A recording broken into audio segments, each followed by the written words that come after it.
Black Bear, tell us a little bit more about your Monsters feature.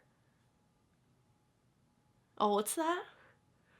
It actually wasn't terrible? Wow, yeah, we're proud of you, Black Bear. We're very proud of you.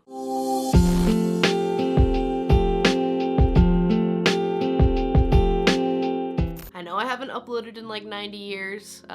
Happy New Year. Even though this year is basically fucked already, but hey, at least some good music has been coming out of 2020 so far, right? Let's talk about Wake Up Sunshine by All Time Low. I mean, wow. I truly thought this album was gonna be good based on the singles, but damn, I did not think it was gonna be this good. We all know their last record, Last Young Renegade, was a disappointing snooze fest to say the least, and we saw them trying to experiment there, and I and many other fans just were not about it. Other than literally maybe 3 songs, that record was so forgettable, and I feared that for their next effort, of course. Even after liking the singles, I was hesitant because I didn't want to be let down so bad again, but thank fuck. All Time Low went back to their roots while still keeping it modern and fresh. These new songs explode with energy, and nearly every single one is super memorable. I mean, the first half of the album does not hold back. One song after another, hooking you in with just massive choruses on Trouble Is, Monsters, Melancholy Kaleidoscope, and of course, fucking Wake Up Sunshine, the title track, which is one of my all-time favorites. And even Pretty Venom, the interlude, is basically just another full song, and it too is catchy in its own right. After that interlude, kind of in the middle of the album, things do pick back up, but not before getting through Favorite Place, which is definitely my least favorite on the album, ironically. It's fine and all, I just feel like that Band Camino feature was so underwhelming. It's just kind of there, and it's super weak. I really was hoping for something more from a feature from them. John and I have been getting into that band a little bit more, and I feel like they would have been better suited on something that was more upbeat and poppy and like explosive. So that's one of my biggest complaints on this album. Just that feature was kind of pointless. I feel like the song would have even been better without it, perhaps.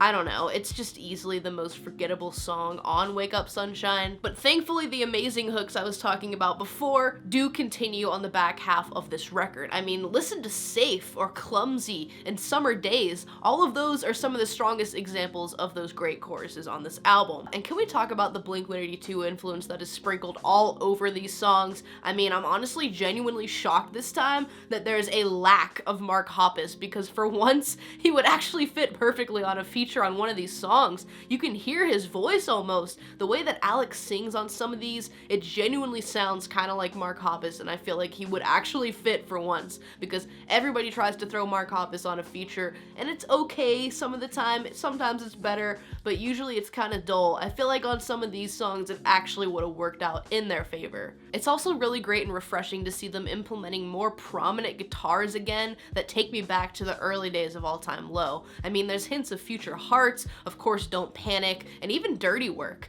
It's just really a good blend of everything that they're good at. I think my only other big complaint with this album has to be the final song, Basement Noise, which I honestly feel is kind of unnecessary, especially as a closing track. I think they should have ended it with Summer Days and it would have been absolutely perfect. But instead they threw in this silly, kind of trying to be serious song with like the least creative chorus ever.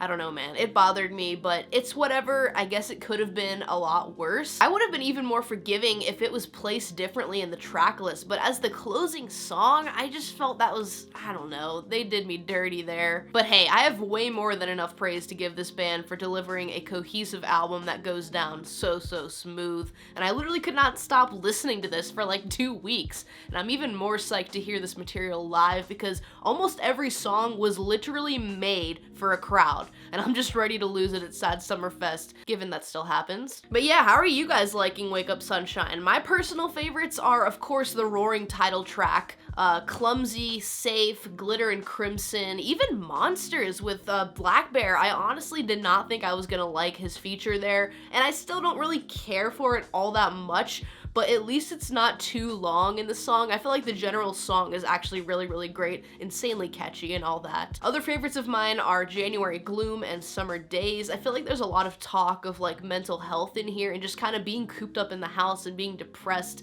kind of that seasonal depression theme, and I feel like that is very timely for what's going on in the world right now, so this album came out at the perfect time. I'm really glad and appreciative that they did not delay this album. They still put it out, and they were releasing a ton of singles before it came out as well to kind of give fans something to look forward to and be excited about, and I think that's really fucking awesome. I just realized I never even talked about any of the actual singles really, and now isn't that wild how my favorites of those singles, which I did have favorites, I really enjoyed Getaway Green, obviously the first song they put out, Some Kind of Disaster. Those two were probably my top favorites that they released right away. But it's crazy because I literally haven't even mentioned them in this video yet. Somehow my favorite singles ended up being some of my least favorites on that whole album, like as a whole. And it's not that I dislike those singles at all whatsoever. It's just that I like the rest of the songs even more. I don't know about you guys, but I have a ton of love for this album, and I would love to know what all of you thought about Wake Up Sunshine. Let me know down in the comment section below. Leave a like on this review if you did enjoy it, and I guess I will see you guys in the next video, whenever that may be. I'm really sorry I haven't been uploading much in 2020. It's just been 2020.